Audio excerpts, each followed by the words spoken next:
그러므로 주께서 친히 징조를 너희에게 주실 것이라. 보라, 처녀가 잉태하여 아들을 낳을 것이요 그의 이름을 임마누엘이라 하리라. 하나님은 영이시니 예배하는 자가 영과 진리로 예배할지니라. 아멘. 자비로우신 하나님 아버지, 오늘 대림절 네 번째 주일 예배를 올려드립니다. 전심으로 예배하오니 오늘도 우리 예배를 기쁘게 받아 주시옵소서. 예수님의 이름으로 기원하옵나이다. 아멘. 1장 찬송입니다.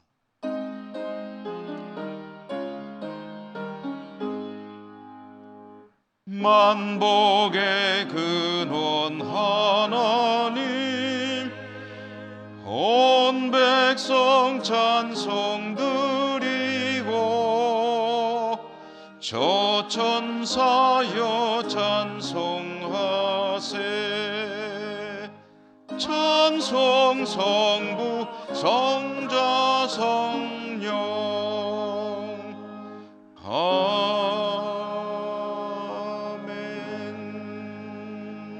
아멘. 고백의 기도를 함께 드리겠습니다. 긍휼이 많으신 하나님 아버지, 올 한 해도 저희들에게 많은 시간을 주셨는데 그 시간들을 잘 살았는지 돌아봅니다. 코로나와 더불어 여전히 힘겨운 한 해였지만 모든 것이 하나님의 은혜 가운데 여기까지 올 수 있었음을 고백합니다. 그러나 저희들은 하나님 은혜를 깊이 깨닫고 감사하기보다는 초조와 불안과 염려, 두려움 속에 살아왔음을 고백합니다. 저희들의 믿음 없음을, 연약함을, 부족함을 불쌍히 여겨 주시옵소서. 이 시간에 하나님 앞에 저희들의 모든 드러나지 않는 은밀한 죄와 허물들 침묵하며 고백합니다.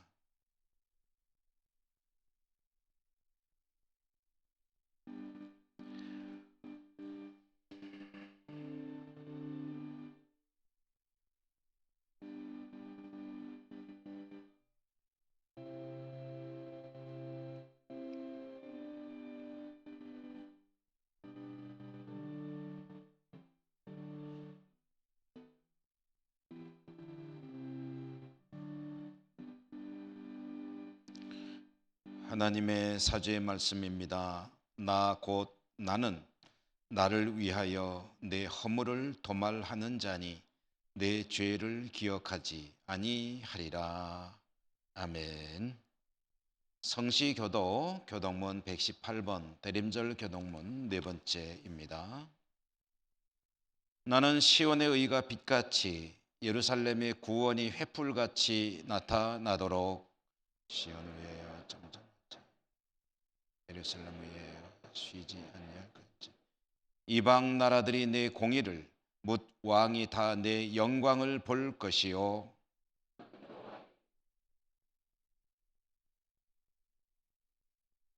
너는 또 여호와의 손에 아름다운 관, 내 하나님의 손에 왕관이 될 것이라.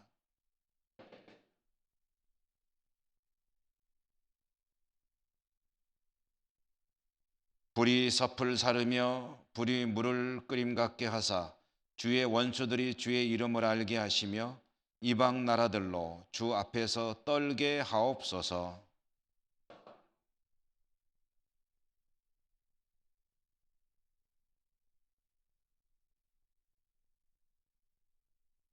주 외에는 자기를 앙망하는 자를 위하여 이런 일을 행한 신을 옛부터 들은 자도 없고 귀로 들은 자도 없고 눈으로 본 자도 없었나이다.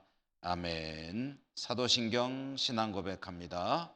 나는 전능하신 아버지 하나님 천지의 창조주를 믿습니다. 나는 그의 유일하신 아들 우리 주 예수 그리스도를 믿습니다. 그는 성령으로 잉태되어 동정녀 마리아에게서 나시고 본디오 빌라도에게 고난을 받아 십자가에 못 박혀 죽으시고 장사된 지 사흘 만에 죽은 자 가운데서 다시 살아나셨으며 하늘에 오르시어 전능하신 아버지 하나님 우편에 앉아 계시다가 거기로부터 살아있는 자와 죽은 자를 심판하러 오십니다. 나는 성령을 믿으며 거룩한 공교회와 성도의 교제와 죄를 용서받는 것과 몸의 부활과 영생을 믿습니다. 아멘. 104장입니다.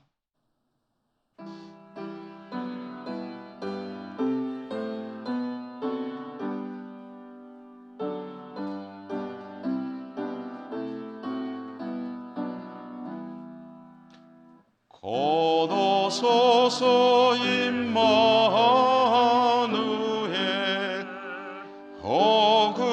거구하소서 이스라엘 그 보러 생활고 달파 메시아 기다립니다.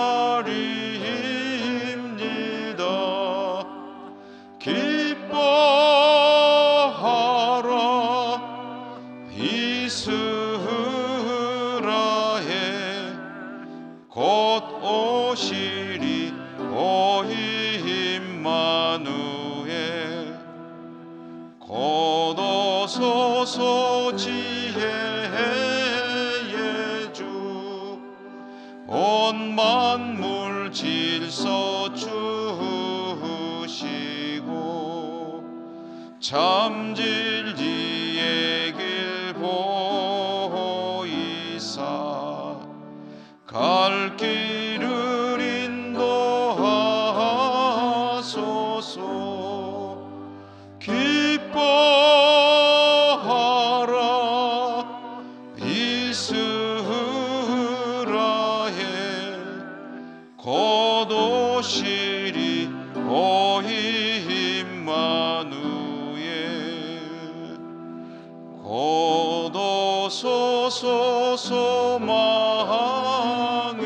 주 만 백성 한 맘 이루어 시기와 분쟁 없애고 참평과 채워 주소서. 기뻐하라 이스라엘 곧 오시리오 임마누엘. 아멘.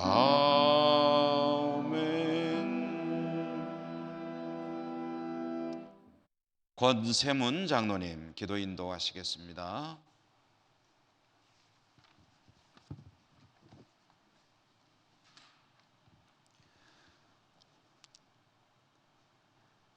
알파와 오메가가 되시는 하나님 아버지, 육신을 입고 이 땅에 오셔서 구원의 은총을 베풀어 주시고 다시 오시겠다고 약속하신 재림의 주님을 기다리며 대림절 넷째 주일을 맞이하여 영과 진리로 예배 드리는 저희들의 예배를 받아 주시옵소서.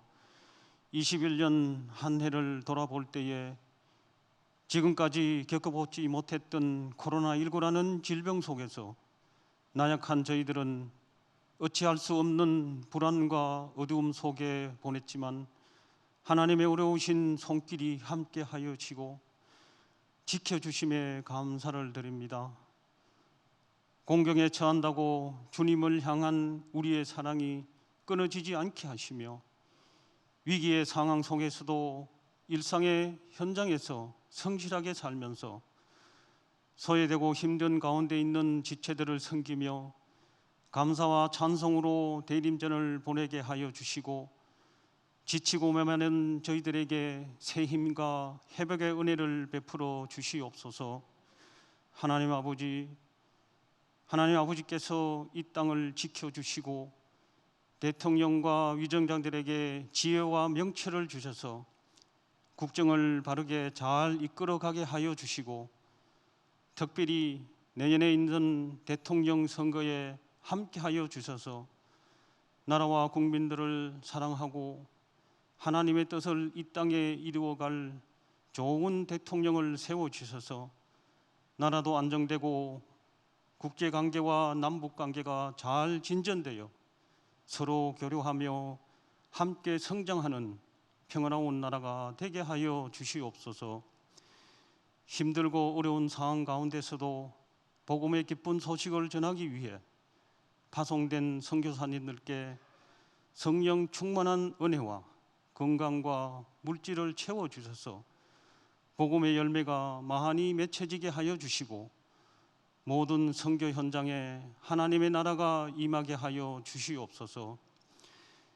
이 시간 주님께서 세우신 몸된 교회의 성도들을 축복하여 주시고 내년에도 맡겨진 사명을 잘 감당하는 충성된 일꾼들이 되어 우리 교회가 이 지역 사회에 꼭 필요한 교회가 되게 하여 주시고 주님의 뜻을 이루어 많은 영혼을 구원하게 하여 주시옵소서.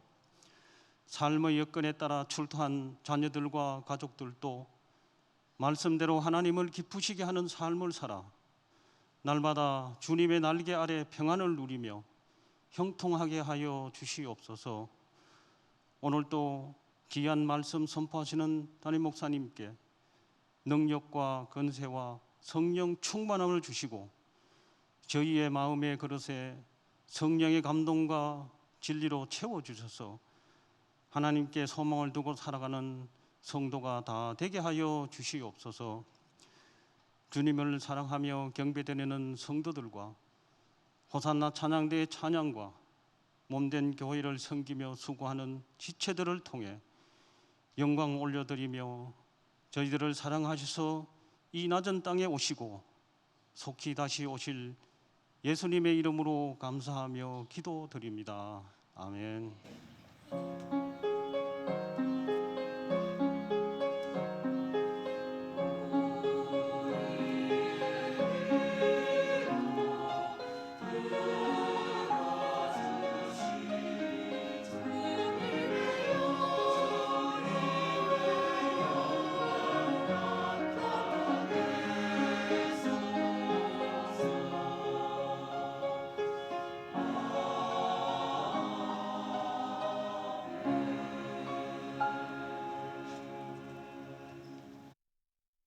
오늘 하나님께서 주시는 말씀 신약 성경 빌립보서 4장 4절에서 7절까지의 말씀을 제가 봉독하겠습니다.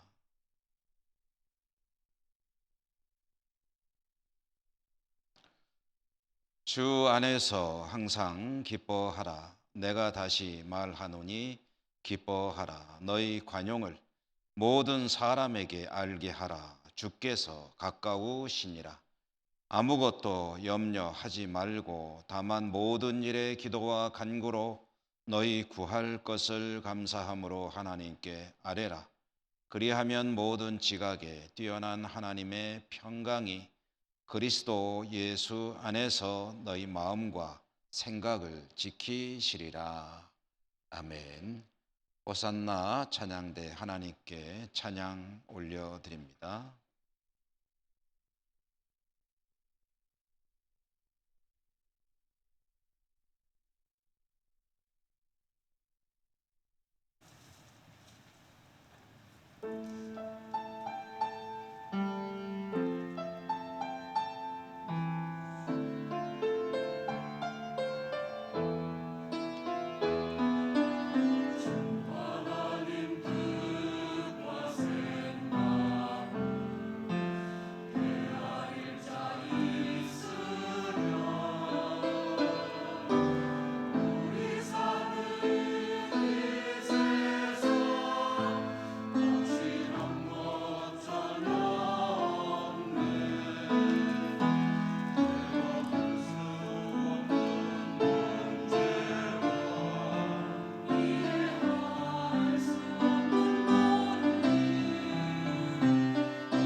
아멘.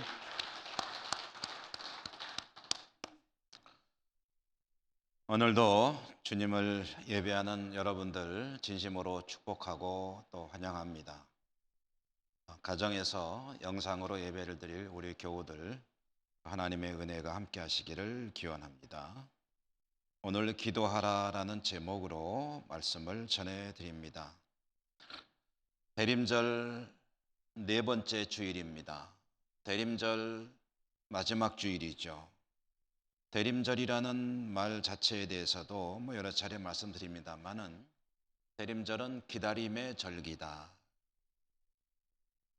대림절의 알맹이, 대림절의 내용, 테마는 기다림이다. 그런데 기다린다는 것은 다른 의미로 한번 생각해 본다면 기대한다, 희망을 가진다라는 의미와 같은 그런 말일 것입니다. 희망이 있고 기대가 있기 때문에 기다리는 거죠. 만약에 기대할 게 없고 희망을 가지 못한다면, 절망한다면 기다리지 않고 체념하게 되겠죠. 그래서 기다린다는 것, 대림절은 희망의 절기입니다. 희망을 키워나가는 절기. 또한 동시에 희망을 가지고 앞날을 기대하며 기다린다는 것은 현재의 어려움들을 견뎌내고 또 나아가서 극복할 수 있는 그런 능력이 됩니다. 희망을 가지고 기다리다 보면 현재 어려움을 버텨내는 거죠.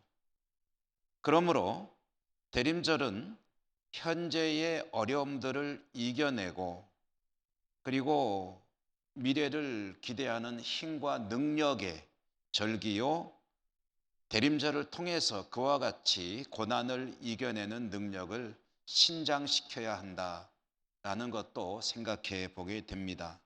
대림절 기간을 통해서 성도는 그렇게 믿음을 키워 나가야 한다는 거죠. 우리말로는 사자성어로는 고진감래라는 말이 있죠. 우리말 속담으로는 고생 끝에 낙이 온다. 이것은 지금은 힘든 시기라는 것이 전제이죠. 지금은 어려운 시기인데 그러나 잘 견디고 이겨내면 감래, 즐거운 날이 올 것이다. 고생 끝에 낙이 온다. 자, 그런데 이 말에도 좀 문제는 있습니다. 어떤 문제가 있느냐 하면 아무리 미래가 기대가 되고 참 찬란한 그런 약속이 있는 보장된 그런 미래라 할지라도 현재에 겪고 있는 고난이 견딜 만한 것이어야 견뎌내지, 사람의 능력으로 견딜 수 없는 고난이라면 아무리 미래가 찬란하고 그리고 복된 것으로 보장이 되어 있다 하더라도 당장 죽을 지경이면 내일이고 뭐고 다 필요 없다, 우선 지금 당장 살아야 되겠다 라고 생각을 하고 기다리는 것이 아니라 포기하게 되겠죠.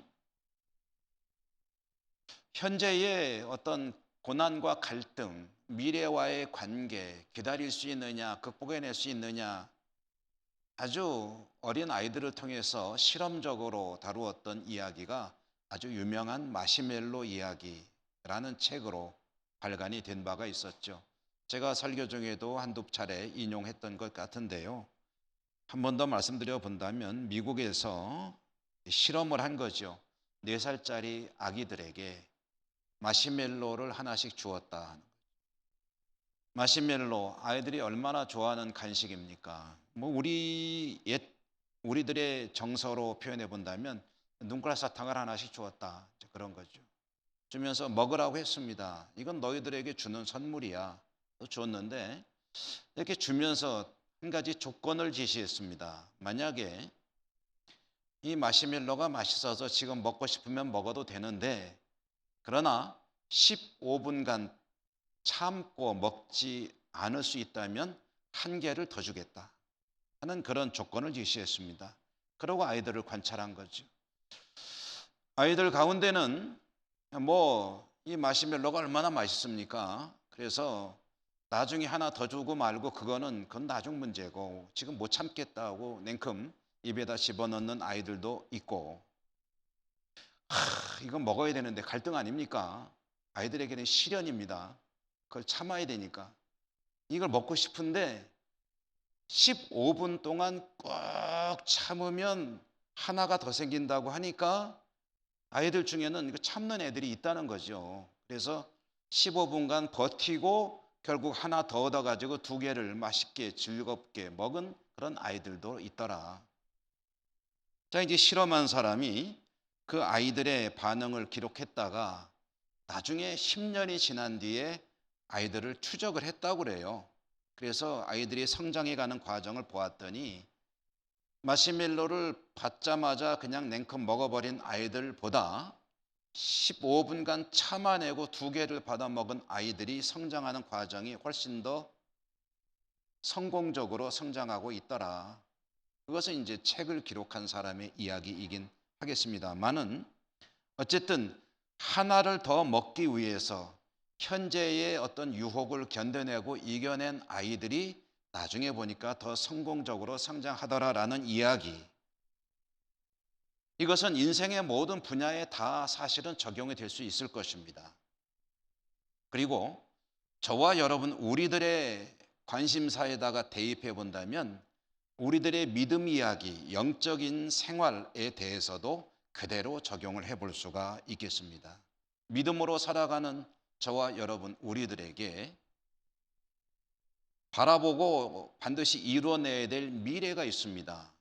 그것은 주님이 다시 오실 것인데, 다시 오시는 주님을 만날 것인데, 주님을 만날 때에 우리들의 거룩함에 흠이 없는 그런 정결한 성결한 모습으로 주님을 만날 수 있어야 된다는 것, 이것이 저나 여러분 우리들이 가지고 있는 대단히 중요한 과제이고 앞으로 살아야 될 인생의 방향입니다.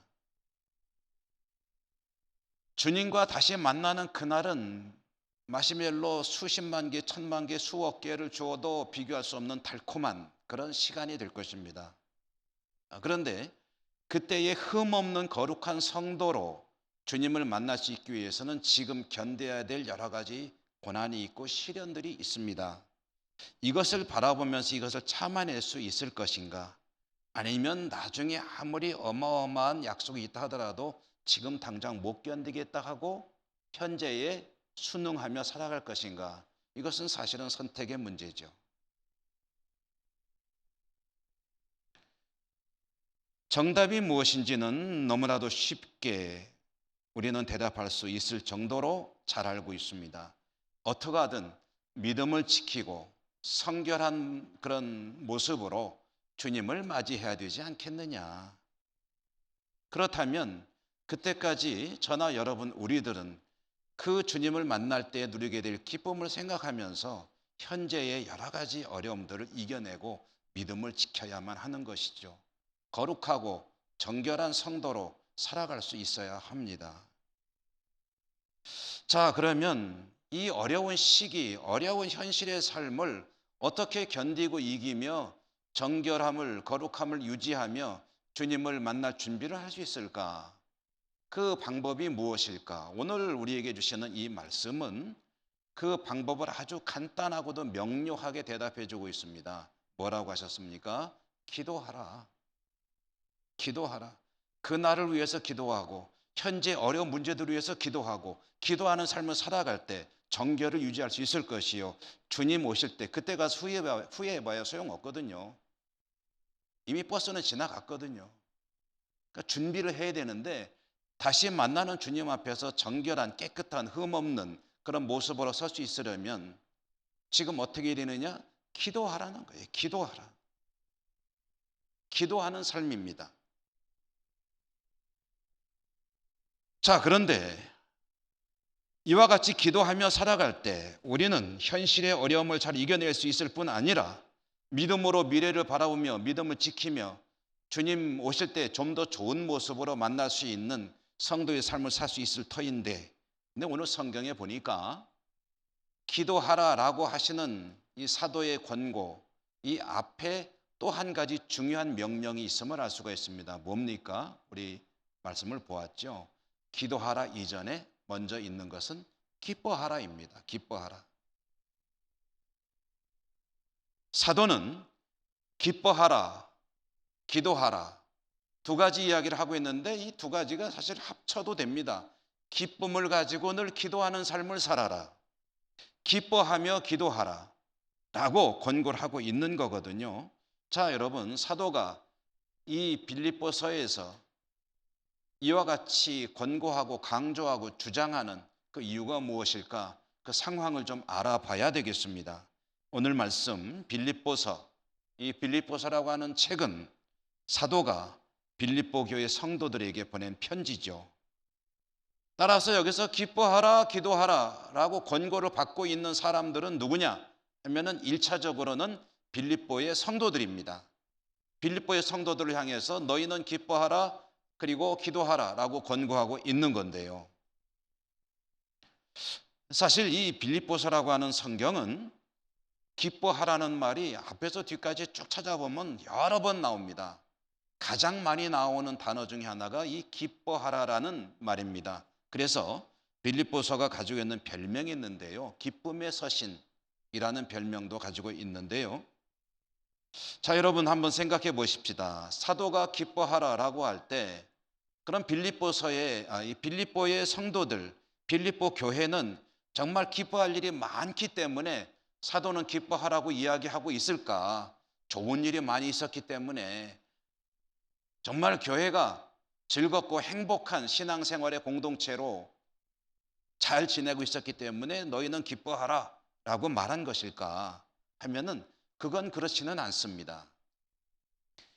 빌립보 교회는 초대교회 다른 여느 교회와 마찬가지로 여러 가지 문제로 내홍을 앓고 있었습니다. 어떤 문제들이 있었느냐 몇 가지 얼른 짚어보더라도 첫째로는 이단들이 교회에 들어와서 아주 교회를 어렵게 하고 있었고요. 또 한 가지 두 번째로는 초대교회 모든 교회들이 가지고 있는 문제 중에 하나였죠. 이 성도들이 두 그룹으로 나뉘어져 있는 거예요. 하나는 유대인, 하나는 비유대인, 보통 성경에서 이방인 또는 헬라인이라고 말하는 비유대인들. 그러니까 교회 공동체가 핏줄에 따라서 유대인과 비유대인으로 나뉘어져 가지고 갈등을 겪고 있으니 얼마나 힘들었겠습니까? 세 번째로는 초대교회 모든 교회들이 겪는 또한 공통적인 문제죠. 외부의 박해입니다. 사회적인 박해, 정부의 박해, 폭력, 외압 이런 것들에 인해서 교회는 사실은 편할 날이 없는 거죠. 그리고 이 세 가지 제가 말씀드린 것은 초대교회 모든 교회들이 공통적으로 가지고 있는 어려움이었습니다. 이렇게 교회는 사실 어수선하고 힘들기 짝이 없는 시기를 보내고 있는데 사도는 그들에게 말하기를 기뻐하라 라고 말하고 있다는 것이죠.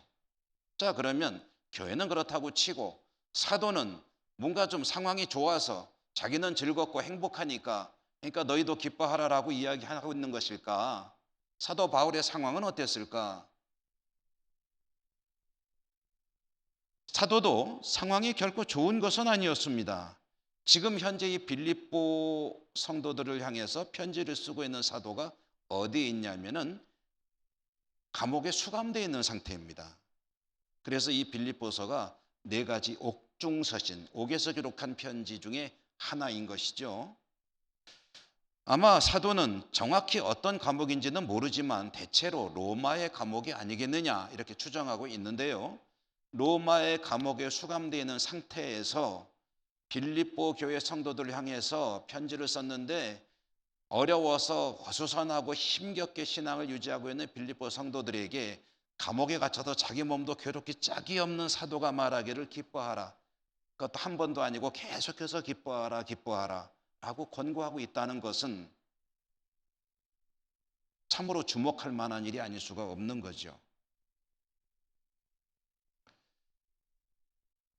사도도 교회도 몹시 힘겨운 상황 가운데 있었습니다. 그런데 사도는 기뻐하라라고 계속해서 거듭 강조합니다. 그 근본적인 이유가 무엇일까요?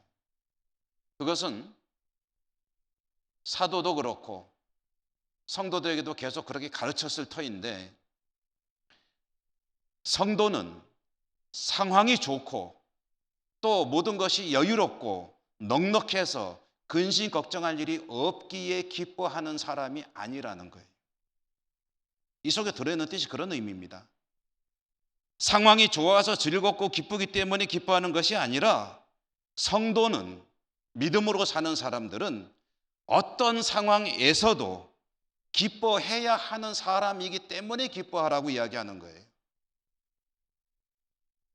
좋아서 즐거워서가 아니라 슬프고 괴롭고 고통스러울지라도 성도는 그런 상황에서도 기뻐해야 하는 사람이다. 나도 그렇고 그대들도 그렇다. 그러므로 기뻐하라 라고 이야기를 하는 겁니다. 지금 기쁜 일은 요만큼도 없습니다. 그러나 기뻐해야 합니다. 왜 그렇습니까? 사도가 그 이유를 5절에서 밝혀주고 있습니다. 5절의 뒷부분에 보면 주께서 가까우시니라, 주께서 가까우시니라. 왜 기뻐해야 되느냐? 주께서 가까우시기 때문이다.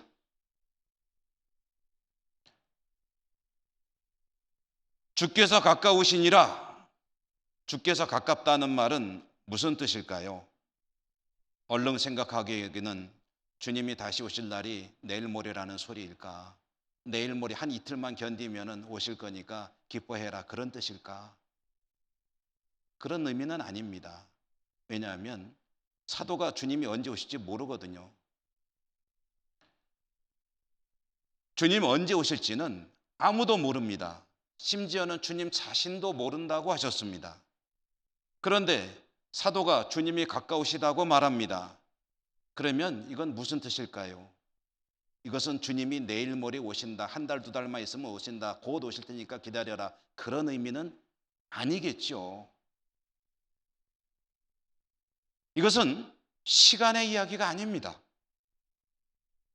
주께서 가까우시니라 라는 것은 내일 모레 아무리 길어봤자 1, 2년이면 되니까 그때까지만 꼭 참고 기다려라, 그런 의미가 아니라는 거죠. 이것은 주님에 대한 믿음의 이야기입니다. 믿음을 가지고 살라는 이야기예요. 물론 하루하루가 지나면서 주님께서 오실 날이, 다시 오실 날이 가까워지는 것은 틀림없는 사실입니다. 물리적으로 시간은 흘러가면 남아있는 시간은 줄어드는 것이 당연한 것 아니겠습니까? 그러므로 하루라도 가까워지는 것은 틀림없는 말이지만, 틀린 말이 아니고 맞는 말이지만, 사도가 그렇기 때문에 이 이야기를 꺼낸 것이냐, 그런 의미는 아니라는 거예요.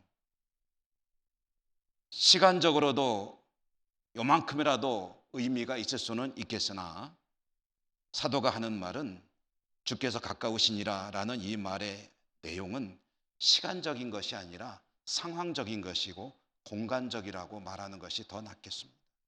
주께서 가까우시니라, 주께서 너하고 멀리 계시지 않고 가까운 데 계신다.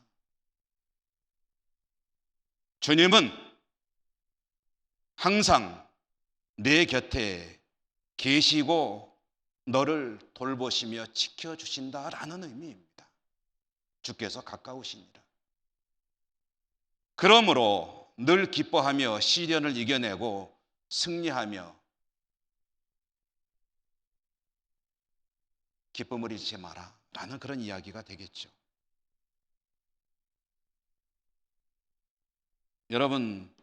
여러분에게는 주께서 가까우십니까?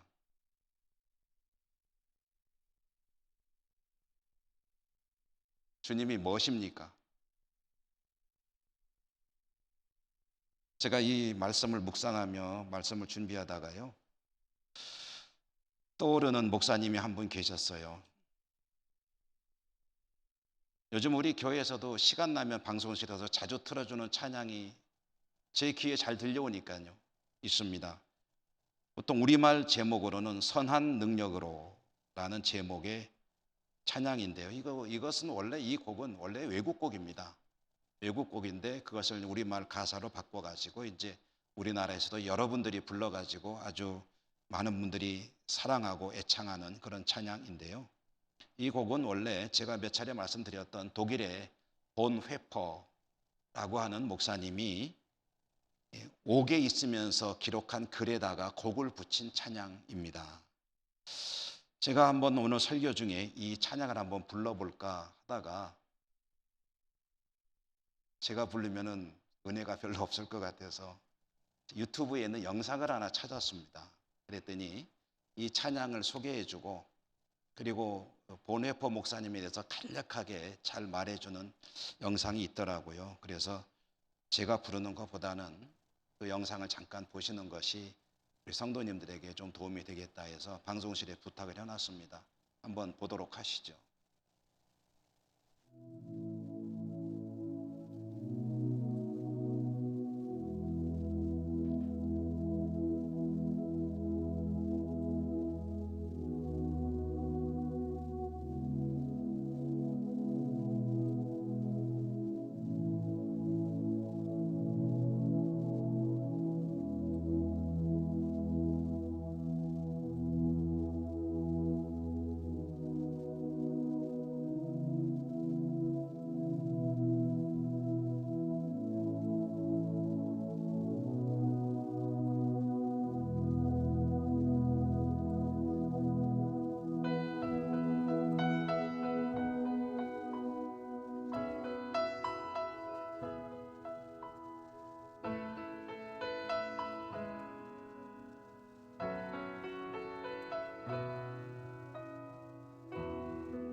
Von guten Mächten treu und still umgeben, behütet und getröstet wunderbar. So will ich diese Tage mit euch leben und mit euch gehen in ein neues Jahr. Von guten Mächten wunderbar geborgen, erwarten wir getrost, was kommen mag. Gott ist mit uns am Abend und am Morgen und ganz gewiss an jedem neuen Tag. Noch will das Alte unsere Herzen quälen, noch drückt uns böser Tage schwere Last. Ach Herr, gib unseren aufgescheuchten Seelen das Heil, für das du uns bereitet hast. Von guten Mächten wunderbar geborgen, erwarten wir getrost, was kommen mag. Gott ist mit uns am Abend und am Morgen und ganz gewiss an jedem neuen Tag. Lass warm und still die Kerzen heute flammen, die du in unsere Dunkelheit gebracht. Für wenn es sein kann, wieder uns zusammen. Wir wissen es, dein Licht scheint in der Nacht. Von guten Mächten wunderbar geborgen, erwarten wir getrost, was kommen mag. Gott ist mit uns am Abend und am Morgen ganz gewiss an jedem neuen Tag.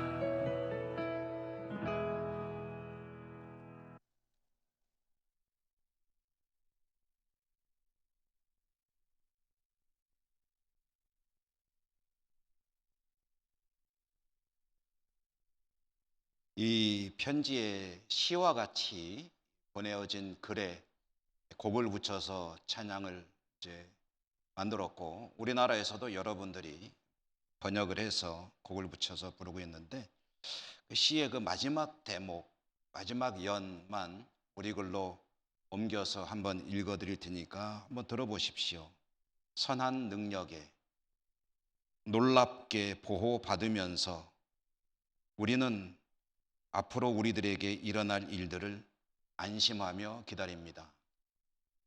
하나님은 밤에도 아침에도 그리고 분명히 앞으로 다가올 모든 새로운 날들에도 우리와 함께 계십니다. 라고 하면서 자신의 이 글을 맺었고, 얼마 안 돼서 이제 교수형으로 사형을 당하셨죠. 그리고 여러분 아까 영상에서 잠시 보셨겠지만, 그 참관했던 한 의사는 이렇게 죽음을 경건하게 맞이하는 사람을 본 적이 없다. 죽음을 앞두고 기도하는 그 모습을 보면서 하나님이 틀림없이 그의 기도를 들어주셨을 것이라고 나도 생각하게 되었다는 그런 글이 있었죠. 사도 바울이 감옥에서 편지를 썼습니다.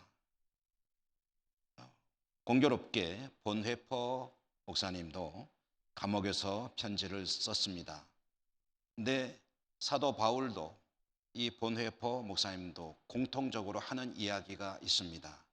그것은 주께서 우리와 함께 계신다는 것입니다. 감옥에 갇혀 있지만 주님이 나와 함께 계신다. 사도는 그것을 주께서 가까우시니라 라고 표현했고, 그리고 본회퍼 목사님은 밤이나 아침이나 모든 다가오는 새로운 날에도 주님은 우리와 함께 계시다는 것을, 나와 함께 계시다는 것을 확신한다 라고 표현을 했습니다. 그러므로 그 사실을 믿고 살아가는 믿음의 사람은 현재의 상황이 사실 견디기 어려울 만큼 힘들더라도 나와 함께 계시는 주님을, 가까이 계시는 주님을 생각하면서 기쁨으로 그것들을 견뎌냅니다. 기쁨을 키워나갑니다. 기쁨을 머릿속에 담고 살아갑니다. 그리고 이것은 현재를 이기는 무엇보다도 강력한 능력이 되는 것이죠. 자, 그런데 이와 같이 기쁨을 가지는 것이 중요한 일인데, 기쁨을 가지는 것 못지않게 중요한 일이 있습니다. 그것은 이 기쁨을 통한 이 능력을 유지해야 한다는 거죠. 한번 화르륵 불타오르고서 어느 날 싹 사라져버리는 그런 일시적인 그런 믿음과 그런 기쁨과 그런 능력이라면 잠깐은 도움이 될지 모르겠으나 그 이후에는 허전함만 남게 되겠죠. 중요한 것은 이와 같은 기쁨을 계속 유지해야 한다는 것인데, 그럼 유지하기 위해서 무엇을 할 것인가? 이어서 사도가 기뻐하라, 이어서 하는 말이 무엇입니까? 기도하라. 그러니까 기쁨과 기도는 두 개의 기둥이에요. 한 사람의 능력을 지탱하고 미래를 바라보며 현재를 이길 수 있게 하는 능력이 뭐냐 하면은 주님이 가까이 계심으로 기뻐하는 믿음을 가지는 것이요, 그 믿음을 유지할 수 있도록 기도하는 것이다. 늘 주님과 대화를 하며 교통하는 삶을 살아가는 것이 기도 아니겠습니까? 그러므로 사도가 권고하죠. 아무것도 염려하지 말고 다만 모든 일에 기도와 간구로 너희 구할 것을 감사함으로 하나님께 아뢰라. 그럴 때 어떤 일이 벌어진다고 했습니까? 주님께서 주시는 평강을 가지게 될 것인데, 그것은 사람으로서는 감히 상상도 할 수 없는 그런 놀라운 평강이고, 그 평강을 가지게 될 때 주께서 너희 마음을 단단하게 지켜주실 것이다. 여러분, 우리가 참 어려운 시기, 어두운 시대를 살고 있죠. 지금은 어둡습니다. 사실 잘 보이질 않습니다. 미래가 안 보이고 교회를 섬기고 목회라는 저로서도 앞으로 어떻게 될지 참 앞날이 보이질 않습니다. 깜깜합니다. 그런데 이렇게 어두운 시대를 살아갈 때 잊지 말아야 될 것은 그 어두운 가운데 빛이 존재하기만 한다면, 여러분, 어두움과 빛의 대결에서 어두움이 이긴 적이 있습니까? 우리의 모든 역사를 통틀어 볼 때 어두움이 빛을 이긴 적은 없습니다. 지금 당장 실험해봐도 압니다. 아무리 칠흑 같은 어두움이 사방을 짓누르고 있다 하더라도 거기에 조그만 성냥불 하나만 댕겨도 그 성냥불이 타는 동안에는 그 성냥불의 불빛이 미치는 범위 내에서는 어둠이 물러가게 되어 있습니다. 어둠은 빛을 이길 수가 없습니다. 아무리 짙고 광범위해도 아주 작은 불빛이라도 있으면 어둠은 물러가게 되어 있습니다. 그런데 주님이 빛이십니다. 예수 그리스도, 그분은 우리의 빛이십니다. 빛으로 오셨습니다. 빛이 어둠을 향해서 오셨는데 어둠이 알아보지 못한다고 했죠. 빛 대신 주님, 그 주님을 모시고 가까이 계신 주님을 잊지 않고 늘 기억하며 살아간다면 그의 삶 가운데는 어둠은 물러가게 되어 있습니다. 빛 대신 주님을 마음에 모시고 살 수만 있다면. 여러분, 주님은 가까우십니다. 만날 날도 가까워지죠. 그러나 그보다 더 중요한 것은 언제나 내 곁에 계시는 주님, 가까이 계시는 주님, 주님을 늘 기억하며 기쁨 잃지 마시고 그 기쁨을 잃지 않기 위해서 늘 기도하는 여러분 모두의 삶이 되시기를 주님 이름으로 축원합니다. 은혜로우신 하나님, 감사합니다. 어려운 시대를 살아가는 저희들에게 오늘 또 다시 한번 이길 수 있는 믿음의 삶에 대해서 계시해 주시니 감사합니다. 이 말씀 듣고 늘 가까이 계시는 주님을 기억하며 힘을 내고 용기를 내고 기쁨을 얻고 또 기도함으로 그 기쁨을 잘 지키며 승리하는 저희 모두가 되게 하여 주시옵소서.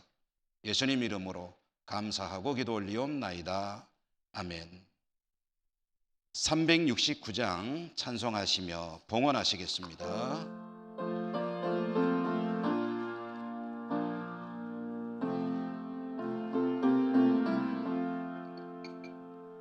죄짐 맡은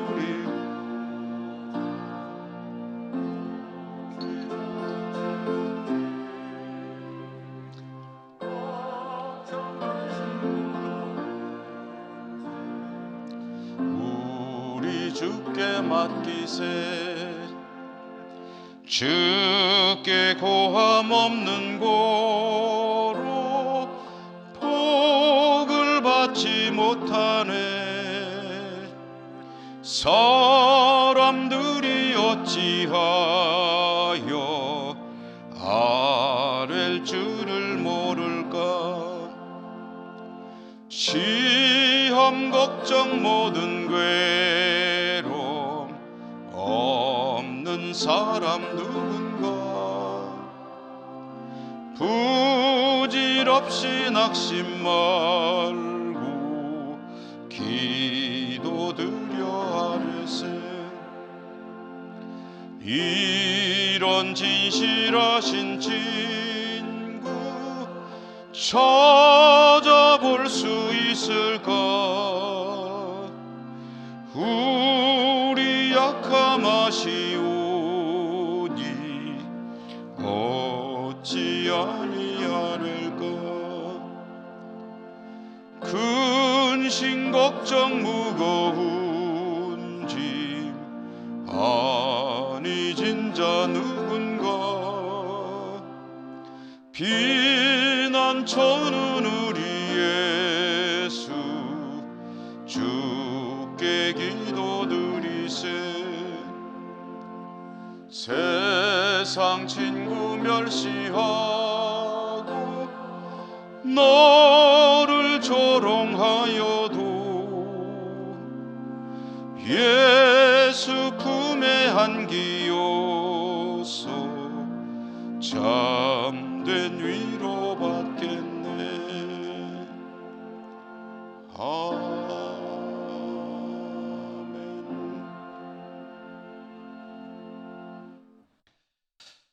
하나님 감사합니다. 오늘도 어려운 상황이지만 하나님 앞에 나와 예배할 수 있는 은총 주심에 감사하고, 하나님을 향해 나오는 저희들이 빈손으로 나오지 않고 예물을 드릴 수 있도록 저의 삶의 물질과 여건 주신 것을 감사합니다. 오늘도 모든 것이 하나님의 은총임을 고백하며 그 중에 마땅히 드릴 부분들을 거룩하게 정성껏 구별해 가지고 나왔습니다. 올려드립니다. 기쁘시게 받아주시고 드리는 저희들의 삶이 복된 삶 되게 하여 주옵소서. 세상은 많이 어둡지만 빛 되신 주님을 늘 모시고 기도하며 기쁨으로 승리하는 저희 모두의 삶이 될 수 있도록 인도하시고 축복해 주옵소서. 예수님 이름으로 감사하고 기도드립니다. 아멘.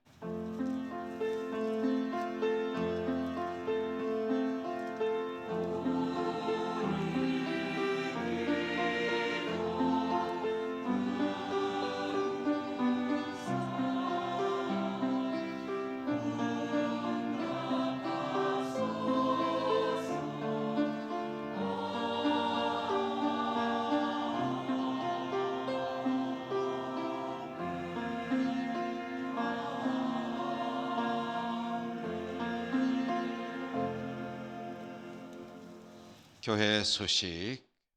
오늘은 교회력상 대림절 넷째 주일, 이제 25일이 성탄주일이죠. 성탄절이죠. 성탄절 토요일입니다. 그래서 성탄절 예배를 토요일 오전 11시, 9시는 드리지 않습니다. 오전 11시에 우리 예배당에서 예배를 드리게 되겠고요. 성탄절에 드려지는 헌금은 우리가 전통적으로 어려운 이웃을 돕는 그런 용도로 사용하고 있고요. 또 그렇게 되겠습니다. 늘 하던 성탄 전야의 교회학교 발표회를 비롯한 행사는 금년에는 하지 않습니다. 착오 없으시기 바랍니다. 다음 주일 오후 찬양 예배 시에는 항존직 은퇴의식이 있는데 7분의 권사님이 은퇴하시겠습니다. 명단은 주보에 있는데 다음 주에도 주보에 나올 것이기 때문에 소개는 다음 주에 하도록 하겠습니다. 교회학교 등반식과 전도 시상이 또 있게 되겠죠. 다음 주에. 정기당에도 다음 주에 있겠고요. 원래 회가 일남선교회와 또 교육위원회 모임이 광고되어 있는데 일남선교회 원래에는 취소되었다고 합니다. 여러분 참고해 주시기 바라고요. 구역장 모임 계속되고 우리 교회 진현수 목사님 사임을 하시게 됐습니다. 그래서 인천에 있는 작전중앙교회라고 하는 교회로 부임을 하시게 됐는데 오늘 오후 예배에 이임 설교를 하시고 이사는 내일 모레 화요일 날 또 하게 되겠습니다. 각 부서 회계장부를 12월 26일까지 사무실로 제출해 주시기 바랍니다. 영준호의 남성연합회 총회 결과로 권세문 장로님 부회장으로 황칠환 장로님 협동총무로 섬기시게 되겠습니다. 김복자 은퇴 권사님은 이명 권사님, 그리고 교우동정의 박미나 양 이혜주 집사님의 장녀인데 공인노무사라고 하는 고시에 합격했다는 소식을 전해드리고 진심으로 축하를 드립니다. 진현수 목사님 사모님은 나오셨네요. 앞으로 나오셔서 한번 인사하시죠. 오후에 설교를 통해서 인사하시겠지만 그동안 오셔서 식구가 하나 늘었고 그동안 수고 많이 하셨는데 앞으로 가셔서 또 열심히 사역 잘 하시도록 그동안 수고 많으셨다는 의미에서 인사할 때 큰 박수로 격려해 주십시오. 인사하세요.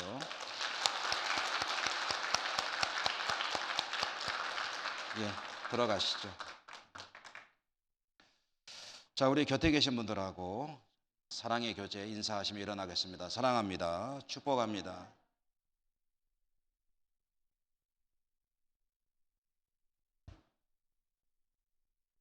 주기도성과 축도로 예배를 마치겠습니다.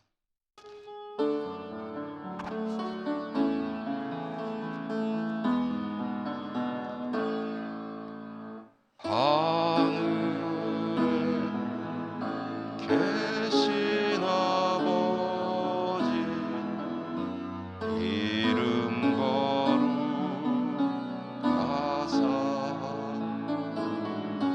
주님 나라 임하시고 뜻이 이루어지이다.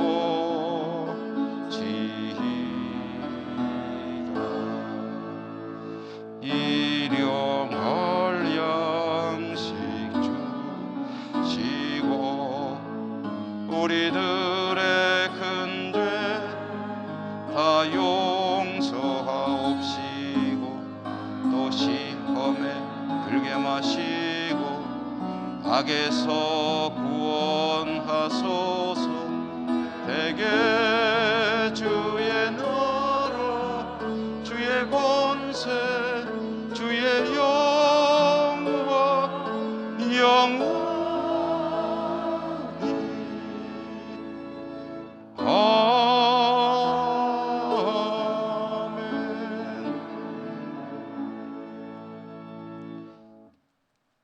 자비로우신 하나님, 주의 백성들 하나님을 예배하고 또 한 주간 세상에 살아갈 때 가까이 계시는 주님을 늘 기억하며 기뻐하며 승리하는 삶으로 나갈 수 있도록 은혜 더하여 주옵소서. 각지 흩어져 살아가는 우리 모든 사랑하는 가족들 있는 곳마다 하나님께서 은총 베풀어 주시고 지켜 주시옵소서. 예수님 이름으로 감사하고 기도 올리옵나이다. 아멘.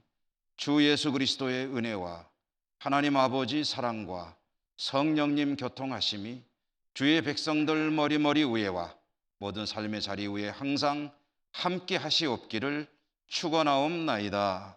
아멘.